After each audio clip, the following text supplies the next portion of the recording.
ઓમ શ્રી પરમાત્મને નમઃ. શ્રીમદ્ ભગવદ્ ગીતા અધ્યાય 13મો ક્ષેત્ર ક્ષેત્રજ્ઞ વિભાગ યોગ.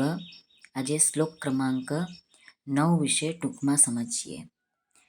સૌપ્રથમ શ્લોકના માધ્યમથી ને પછી ગુજરાતી ભાષાંતર અને થોડુંક વિવેચન રામસુખદાસજી મહારાજના સાધક સંજીવનીના ગ્રંથમાંથી.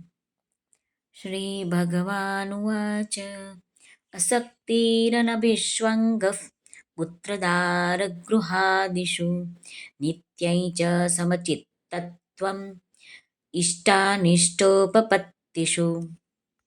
શ્રી ભગવાન અર્જુનને કહે છે, પુત્ર, સ્ત્રી, ઘર અને ધન આદિમાં આસક્તિનો તેમજ મમતાનો અભાવ તથા પ્રિય અને અપ્રિયની પ્રાપ્તિ થતાં સદાય ચિત્તનું સમ રહેવું, આ બધા સાધનો જે ક્ષેત્ર એટલે કે શરીર સાથે આપણે માણી લીધેલા સંબંધ છે તેને તોડવા માટે આ બધા સાધનો મદદરૂપ થાય છે.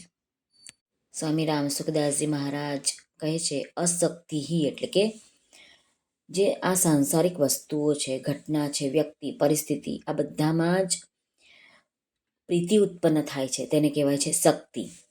અને શક્તિથી રહિત થવાનું નામ છે અશક્તિ. આ સંસારની વસ્તુઓ, વ્યક્તિઓમાં બધામાં આપણે સુખ જોઈએ છે, એની ઈચ્છા થાય છે. સુખની આશાથી, ભોગથી મનુષ્યની તેમનામાં આસક્તિ અને પ્રીતિ થાય છે. કારણ કે મનુષ્યોને એમ લાગે છે કે આ બધું મને મળશે તો જ હું સુખી થઈ શકીશ, પરંતુ એ પરિણામમાં વિષ જેવું હોય છે. ગીતામાં ભગવાન કહે છે કે સુખના સંયોગના વિયોગથી જ થાય છે. એટલા માટે આપણે બધાએ સાધકોએ સાંસારિક આસક્તિનો ત્યાગ કરવો બહુ જ જરૂરી છે. અનભિષ્વંગઃ પુત્રદારી ગૃહાદિષુ. પુત્ર, સ્ત્રી, ઘર, જમીન, ધન, પશુ, આ બધામાં આપણે માની લીધેલો ઘનિષ્ઠ સંબંધ છે, ગાઢ મોહ છે. આપણે એ બધામાં માની લીધેલી એકાત્મ ભાવ છે, જેને કારણે શરીર ઉપર પણ અસર પડે છે. એનું જ નામ છે અભિષ્વંગ. જેમ કે પુત્રની સાથે માતાનો સંબંધ હોય છે અને જ્યારે પુત્ર બીમાર થાય છે ત્યારે માતાને પણ દુઃખ થાય છે અને એ પણ કમજોર થઈ જાય છે. એવી જ રીતે પુત્ર અને સ્ત્રી મરી જતાં મનુષ્ય કહે છે કે હું મરી ગયો, ધન ચાલી જાય તો કહે છે કે હું માર્યો ગયો. આવી બધી એકાત્મતાથી રહિત થવાને માટે જ અહીં અનભિષ્વંગઃ આમ પદ ભગવાને આપ્યું છે. સ્વામી રામસુખદાસજી આનો ઉપાય બતાવે છે કે અનભિષ્વંગઃ કેવી રીતે આપણે થવું જોઈએ. તો આપણે જેમની સાથે ગાઢ સંબંધ છે તો એમની આપણે સેવા કરવી, એમને સુખ પહોંચાડવું, પરંતુ તેમની પાસેથી સુખ લેવાનો આશ્રય ન રાખવો. ઉદ્દેશ્ય તો તેમનાથી અભિષ્વંગઃ એટલે કે તાદાત્મ્ય દૂર કરવાનો જ રાખવો. જો તેમની પાસે સેવાનો ઉદ્દેશ્ય રાખીશું તો તેમની સાથે એકાત્મ ભાવ થઈ જશે. પુત્ર, સ્ત્રી વગેરેની સાથે યથા યોગ્ય વર્તાવ કરવો, તેમનામાં મમત્વ ન રાખીને તેમની સેવા કરવી એ અભિષ્વંગઃ છે. નિત્યૈ ચ સમચિત્તત્વમિષ્ટાનિષ્ટોપપત્તિષુ.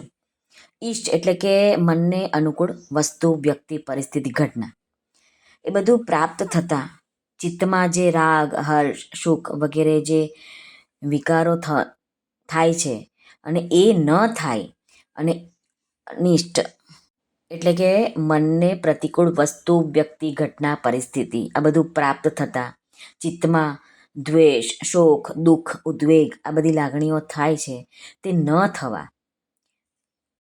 ટૂંકમાં કહીએ તો કોઈ પણ પરિસ્થિતિ પ્રાપ્ત થતાં ચિત્તમાં સમતા રહે, ચિત્ત ઉપર કોઈ અસર ન પડે, અને ભગવાને સિદ્ધ સિદ્ધ્યો સમભૂત્વા આમ પણ કહ્યું છે. અધ્યાય 2 એનો શ્લોક ક્રમાંક 48માં આ પદ પણ ભગવાને કહ્યું છે. આપણે બધા એમ માનીએ છીએ કે જે કંઈ અનુકૂળ સામગ્રી આપણને મળી છે તે આપણે સુખ ભોગવવા માટે છે. આ જ સાધક માટે બાધક છે. કારણ કે સંસારની જે પણ સામગ્રી છે તે સંસારની સેવામાં યોજવાને માટે જ મળી છે. પોતાના શરીરને અને ઇન્દ્રિયોને સુખ પહોંચાડવા માટે નહીં.